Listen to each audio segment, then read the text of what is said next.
అందరికీ నమస్కారం. నేను మీ సులోచన సంపంగి. Welcome to my channel. ఈరోజు ఒక స్పెషల్ రెసిపీ అండి. మనందరి కోసం కూడా చాలా చాలా టేస్టీగా ఉండే రెసిపీ. అది ఏంటి అంటే ఆనపకాయతో ఒక స్పెషల్ రెసిపీ అన్నమాట. ఈ ఆనపకాయను కూడా వెరైటీగా చేస్తున్నాం, అలాగే చాలా టేస్టీగా ఉంటుంది.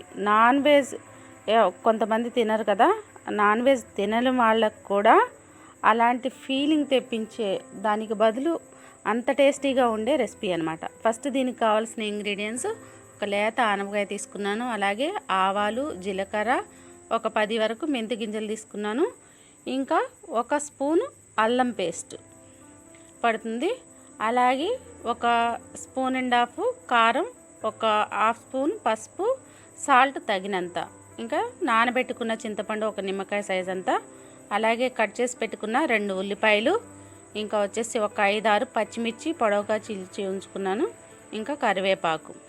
ఇవి మనకు కావాల్సిన ఇంగ్రీడియంట్స్. దీంతోపాటు మెయిన్ కుకింగ్ ఆయిల్ కావాలి. కుకింగ్ ఆయిల్ కొంచెం ఎక్కువ పడుతుంది దీనికి. మరి ఇవన్నీ కూడా మనకు కావాల్సిన ఇంగ్రీడియంట్స్ అనమాట. ఫస్ట్ మనం ప్రాసెస్లోకి వెళ్ళిపోదామండి. ఫస్ట్ ప్రాసెస్ వచ్చేసి ఆనపకాయని తీసుకున్నాం కదా, శుభ్రంగా క్లీన్ చేసి పెట్టుకోవాలి. క్లీన్ చేసి పెట్టుకున్న తర్వాత ఇలా ఒక స్పోర్క్ తీసుకొని, గట్టిది తీసుకోవాలండి. స్పోర్క్ తీసుకొని ఆనపకాయ చుట్టూతా కూడా ఇలా హోల్స్ పెట్టేసుకోవాలి. చక్కగా కొంచెం పొడవుగా ఉంటే హోల్స్ అనేవి లోపలికి వెళ్ళిపోతాయి.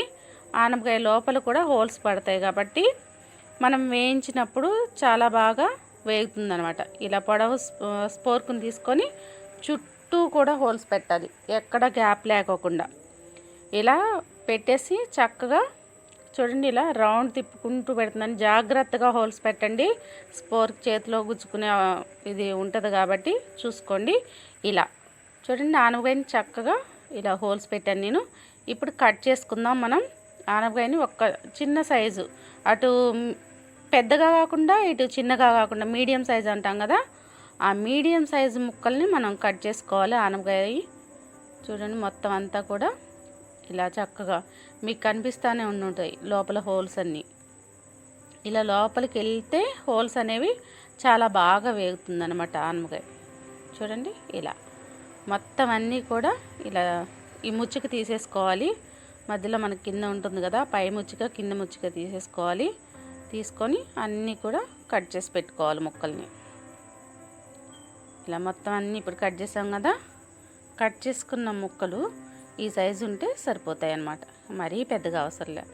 ఇప్పుడు పొయ్యి మీద గిన్నె పెట్టేసుకొని ఒక 50 గ్రామ్స్ వరకు ఆయిల్ పడుతుందండి. దీనిలో వేయించుకోవాలి కాబట్టి మనం ముక్కల్ని 50 గ్రామ్స్ వరకు ఆయిల్ వేసుకొని వేడైన తర్వాత మనం కట్ చేసి పెట్టుకున్న ముక్కల్ని ఈ ఆయిల్లోకి యాడ్ చేసుకోవాలి. ఆయిల్లోకి వేసిన తర్వాత ఒక్కసారికే కాకుండా మొత్తం అన్నీ ఒకేసారి వేయాల్సిన అవసరం లేదు. నేను 2 ట్రిప్పులుగా వేయించుకున్నాను. ఇలా దీనికి సరిపోయేంత వరకు ముక్కలు మాత్రమే వేయండి.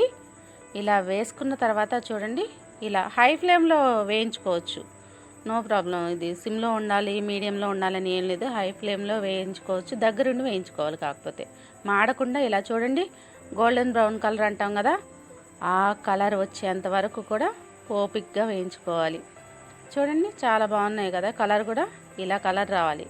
ప్రతి ముక్క కూడా ఇలా కలర్ వచ్చేంత వరకు వేయించుకోవాలి. మళ్ళీ ఇదే ఆయిల్లో ఇవి తీసేసిన తర్వాత మళ్ళీ ఇదే ఆయిల్లో మళ్ళీ ఇంకొక రౌండ్ వేసుకొని వేయించుకోండి. మిగిలిన ముక్కల్ని ఇలా వేయించుకొని మొత్తం అన్నీ కూడా తీసేసి ఒక ప్లేట్లో పెట్టుకోవాలి. ఈ ఆయిల్లోంచి తీసేసి ఒక ప్లేట్లోకి షిఫ్ట్ చేసుకోవాలి. ఇప్పుడు అదే ఆయిల్లో, ఆ గిన్నెలో ఉన్న ఆయిల్లోనే మన దగ్గర ఉన్న జీలకర్ర, ఆవాలు, మెంతి గింజలు వేసుకొని వేయించుకోవాలి. వేరే గిన్నె పెట్టాల్సిన అవసరం లేదు, మనం ముక్కలు వేయించినాయి కదా. అలా జీలకర్ర, ఆవాలు వేగిన తర్వాత కరివేపాకు వేసి, అలాగే కట్ చేసి పెట్టుకున్న పచ్చిమిర్చిని కూడా యాడ్ చేసుకోవాలి. తర్వాత ఉల్లిపాయ ముక్కల్ని వేసుకోవాలి. ఇలా వేసుకొని ఒకసారి కలుపుకున్న తర్వాత ఇలా చూడండి, వేగుతున్నాయి కదా. ఈ వేగే క్రమంలో 1 స్పూను మనం సాల్ట్ వేసుకుంటే ఉల్లిపాయలు అనేవి త్వరగా మగ్గుతాయి. అలా మనకి ఉల్లిపాయలు మగ్గడానికి 1 స్పూను సాల్ట్ వేసి వేయించుకోవాలన్నమాట. ఉల్లిపాయలు బాగా ఒకసారి కలిపిన తర్వాత మంచిగా వేగుతాయండి. ఇవి కూడా బ్రౌన్ కలర్ వచ్చేంత వరకు మంచిగా వేయించుకోవాలి. ఇలా ఆల్మోస్ట్ ఒకసారి మూత పెట్టి తీస్తే మంచిగా వేగితే చూడండి ఈ కలర్ వచ్చేంత వరకు కూడా వేయించుకోవాలి. చక్కగా మగ్గినాయి కదా ఉల్లిపాయలు. ఇప్పుడు ఒక స్పూన్ అల్లం పేస్ట్ వేసుకున్నాం. దీనిలో అల్లం పేస్ట్తో పాటు ఒక పావు నుంచి అర స్పూన్ వరకు పసుపు వేసుకోవాలి. నా దగ్గర చిన్న స్పూన్ ఉంది, అందుకే నేను హాఫ్ స్పూన్ వేసాను. ఒక పెద్ద స్పూన్ అయితే పావు స్పూన్ వరకు వేసుకోండి. తర్వాత 1.5 స్పూన్లు నేను కారం వేసాను. నా దగ్గర చిన్న స్పూన్ అండి. కారం తక్కువ వేసుకోవాలి మన ఆనపకాయలో కానీ బీరకాయలో కానీ. అందుకోసం నేను 1.5 స్పూన్లు వేసాను. అందులో మనం పచ్చిమిర్చి ఎక్కువ వేసుకుంటాం అన్నమాట, బీరకాయలో కానీ ఆనపకాయలో కానీ. ఇక్కడ పచ్చిమిర్చి వేసాం కదా సరిపడా, అందుకే 1.5 స్పూన్ వరకు కారం వేసాను. వేసి మొత్తం అంతా కలిపిన తర్వాత వేయించి పెట్టుకున్న ఆనపకాయ ముక్కల్ని మనం ఈ ఉల్లిపాయ మిశ్రమంలోకి వేసుకోవాలన్నమాట.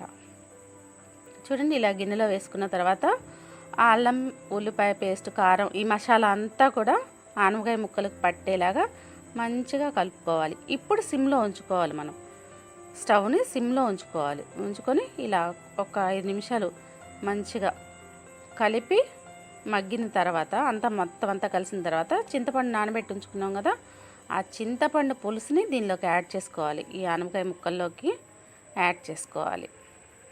ఇలా యాడ్ చేసుకొని దీంతో పాటు కొంచెం వాటర్ను కూడా వేసుకోవాలండి. మనం దీని ముక్కలు మునిగేంత వరకు వాటర్ను కూడా పోసుకోవాలి. ఇలా పోసిన తర్వాత చూడండి ఇలా ముక్కలు మునిగేంత వరకు పోసుకోవాలి. ఎందుకంటే ఇప్పుడు మనం ఆనపకాయని వేయించడం మాత్రమే వేయించాం, దానిలో కనీసం సాల్ట్ కూడా వేయలేదు. ఇప్పుడు మనం వేసిన కారం అలాగే చింతపండు సాల్ట్ ఇవన్నీ దానికి పట్టాలి కాబట్టి లాస్ట్లో ఇప్పుడు మనం అన్నీ వేసాం, సాల్ట్ వేయలేదు. ఇప్పుడు వేసాను ఒక 2 స్పూన్లు సాల్ట్, అంటే మన కూర టేస్ట్కి సరిపడంత సాల్ట్ ఇప్పుడు వేసుకోవాలన్నమాట. ఈ పులుసుతో పాటు ఆ సాల్ట్ కారం అవన్నీ కూడా ముక్కలకు పడతాయి. ఇలా ఒక 10 మినిట్స్ ఉంచిన తర్వాత చూడండి మన కూర రెడీ అయిపోయింది. ఆనపకాయ ఎంతో టేస్టీగా ఉండే ఆనపకాయ కర్రీ. ఆనపకాయ ఇష్టపడే వాళ్ళు ఈ కర్రీని ఒక్కసారి చేసుకొని తింటే అస్సలు వదిలిపెట్టరు. మరి మీరందరూ కూడా ఇంత టేస్టీగా ఉండే రెసిపీని తయారు చేసి టేస్ట్ చేసి ఎలా ఉందో కామెంట్ రూపంలో నాకు తెలియచేయండి. మరి ఈ వీడియో మీకు నచ్చినట్లయితే లైక్ చేయండి, షేర్ చేయండి, సబ్స్క్రైబ్ చేయండి. Thank you for all.